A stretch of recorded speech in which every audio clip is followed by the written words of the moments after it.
The man the Las Vegas police are arresting right now has already robbed this casino once.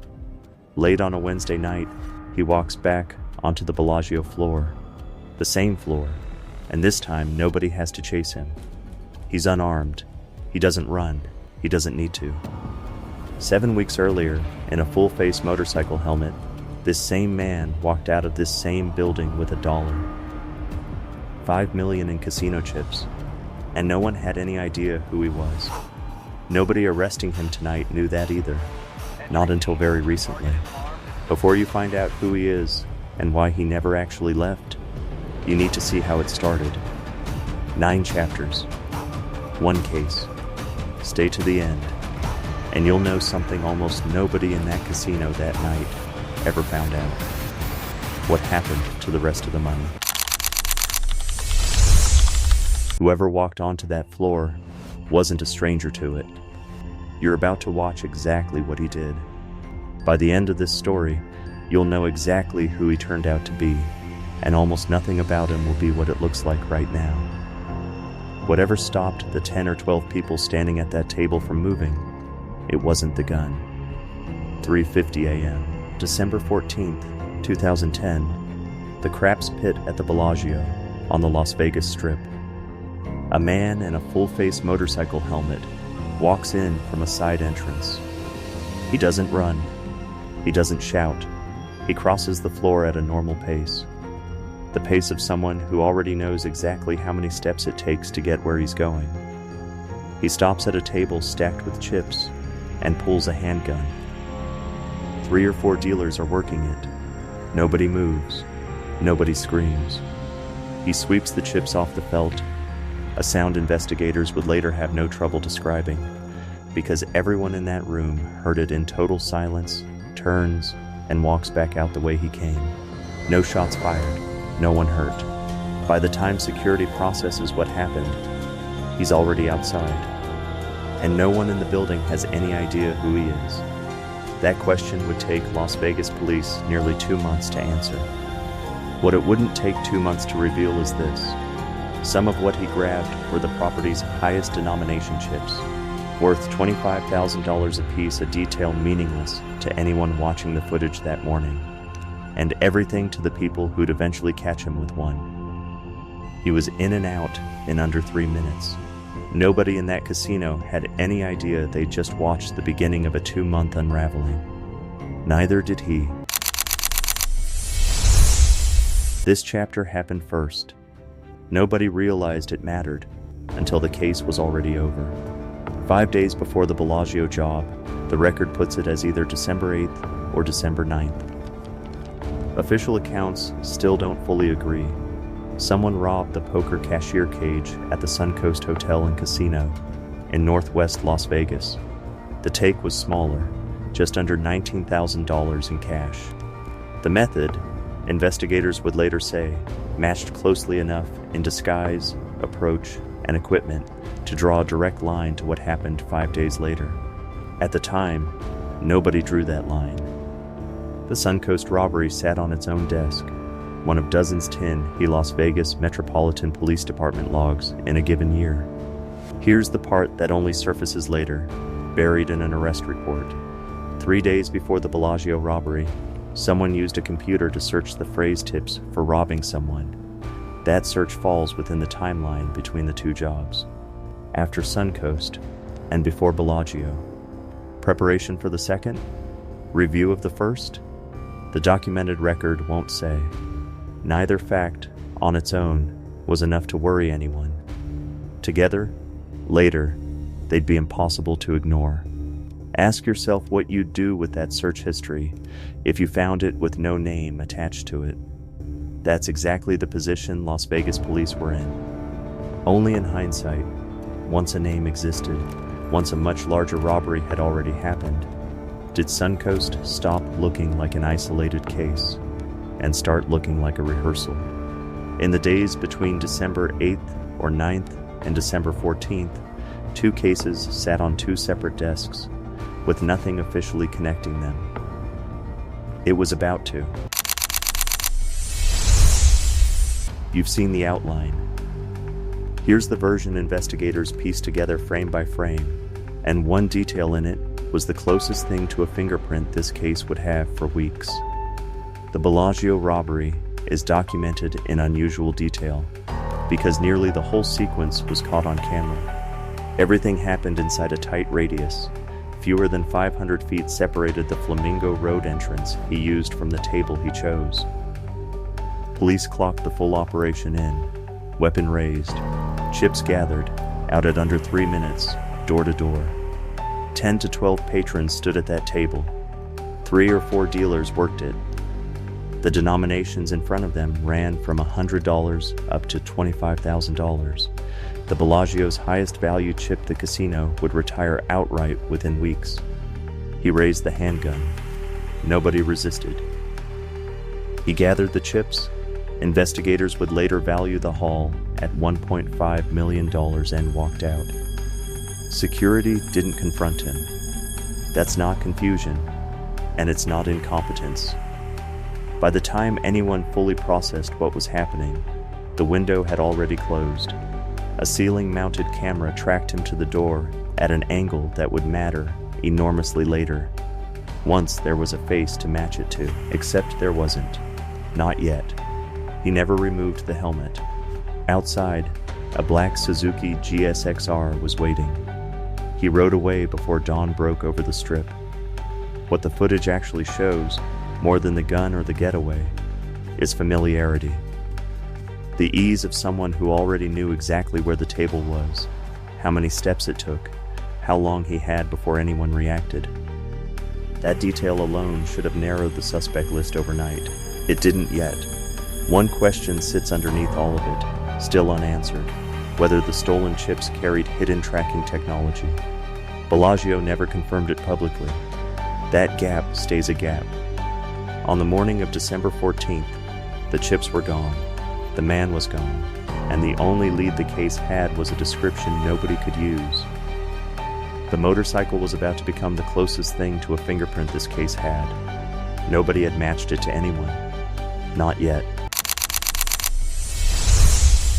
A getaway is supposed to mean disappearing. This one didn't work that way, and that's exactly what eventually gave him away. In the hours after, Las Vegas police had almost nothing to work from.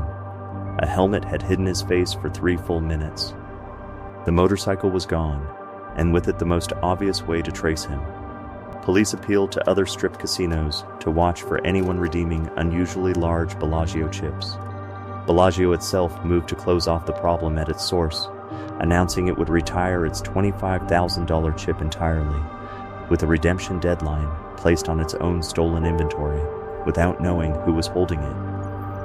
For a city built to make large sums of money disappear without too many questions, that redemption deadline was its own quiet admission. Nobody chasing this case had any idea who they were racing against. A getaway, in the ordinary sense, means putting distance between yourself and the scene. Nothing in the documented record suggests that happened here. No indication he left Las Vegas at all in the days that followed. The motorcycle carried him out of the building. It didn't carry him out of the story. The break, when it finally came, wouldn't come from the footage, the motorcycle, or anything collected that morning. It would come from where the chips ended up being spent, and how close to the scene of the crime that turned out to be. The name attached to the case wasn't just a name. It came with a father whose entire job was putting people like his son behind bars. The name attached to the case was Anthony Michael Carleo, 29 years old. Not a stranger to Las Vegas or its casino floors, he'd moved to the city in 2009 after filing for bankruptcy protection in Pueblo, Colorado. And not anonymous to the local justice system either. His father was George Assad, a sitting judge on the Las Vegas Municipal Court.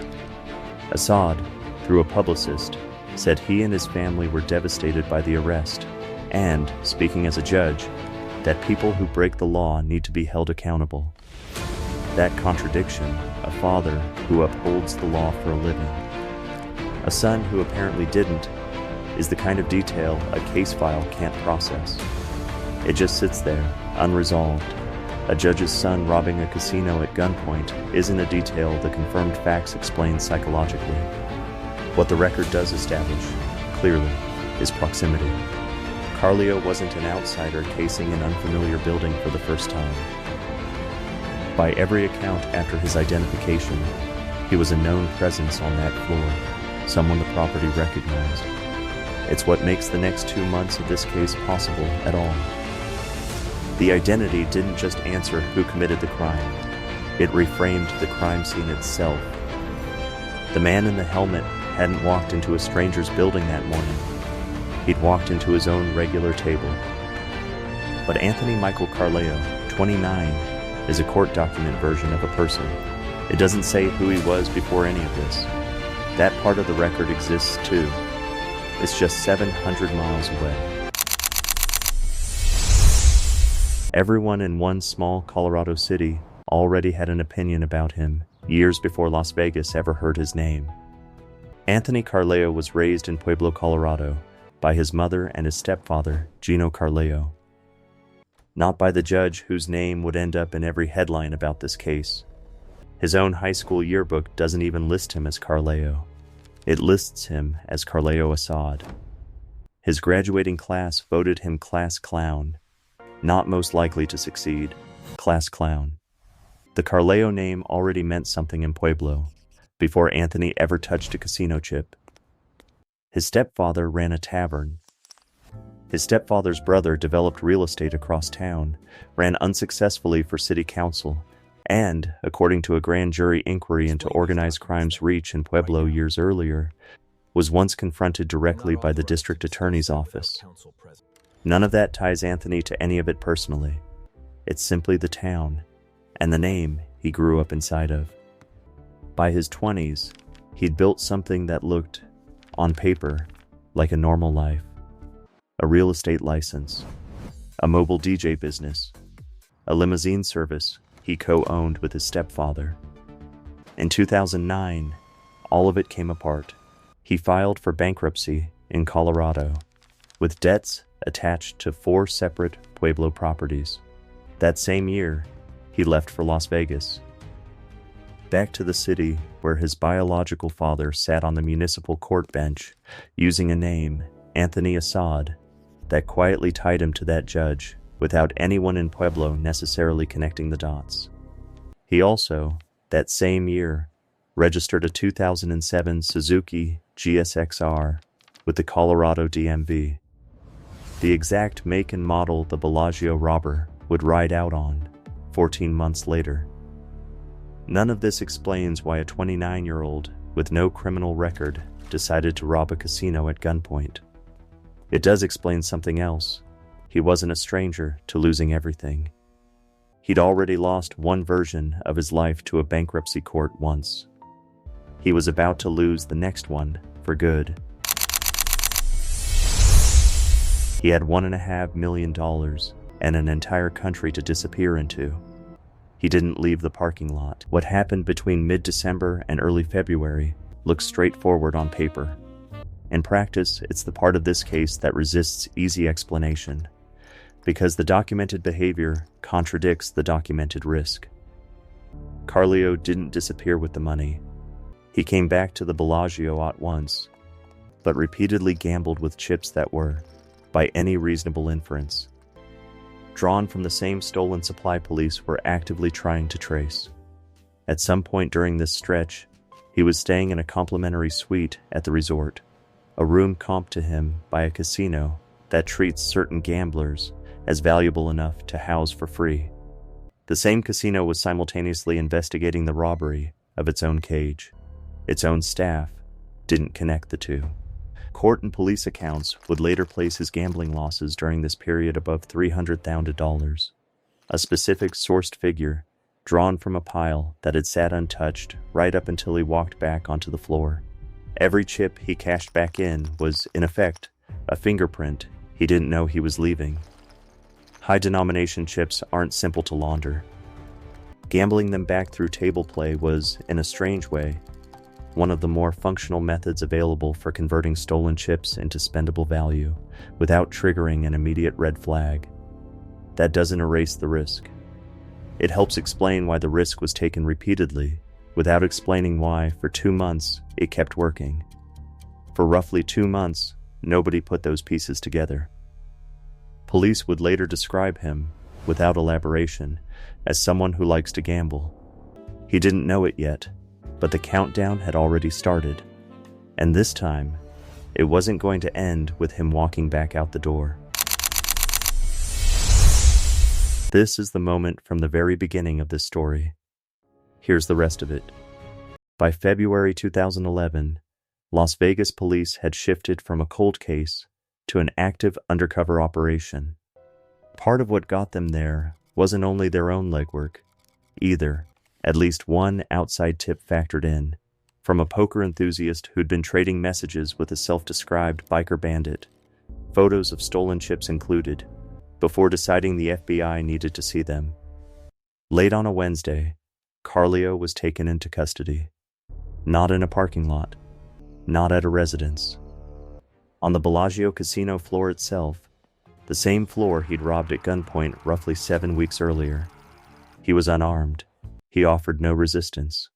The charges that followed went beyond the robbery itself. Investigators also found narcotics tied to the case, adding a drug trafficking charge to a file that had started as an armed robbery. Investigators recovered $900,000 in chips outright and said they could account for roughly $1.2 million of the original $1.5 million. Those two figures appear in the same official statements, without a clear public explanation of how they relate. The arrest resolved who did it.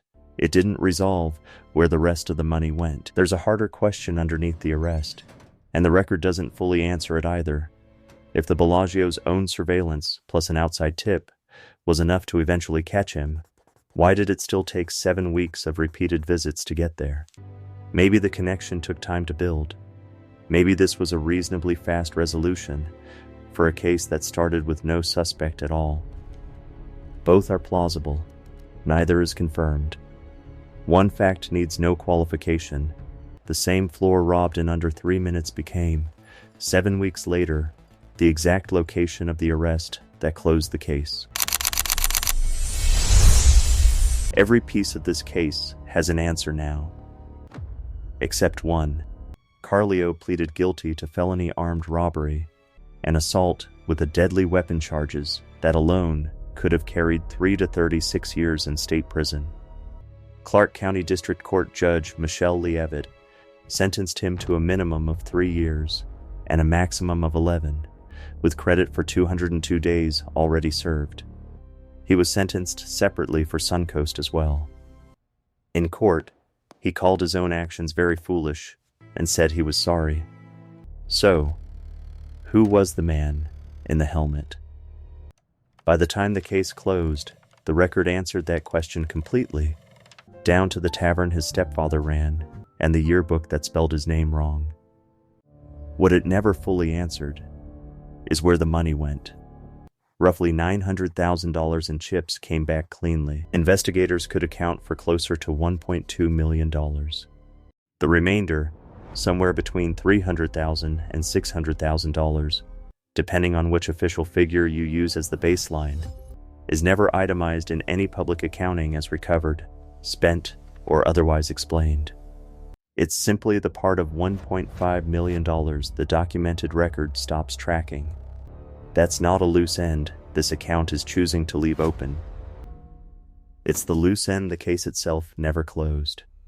And Carleo's case wouldn't be the last time a major Las Vegas casino discovered that the harder problem was never stopping someone from taking high-value chips off a table.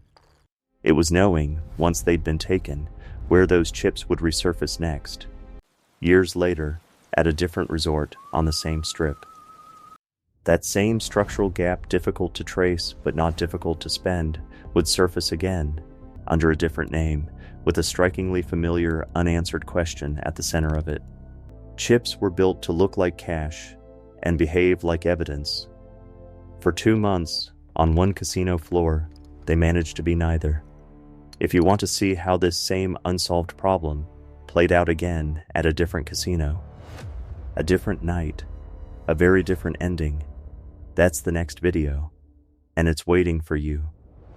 Comment which part of this story surprised you most, and subscribe so you don't miss the follow-up.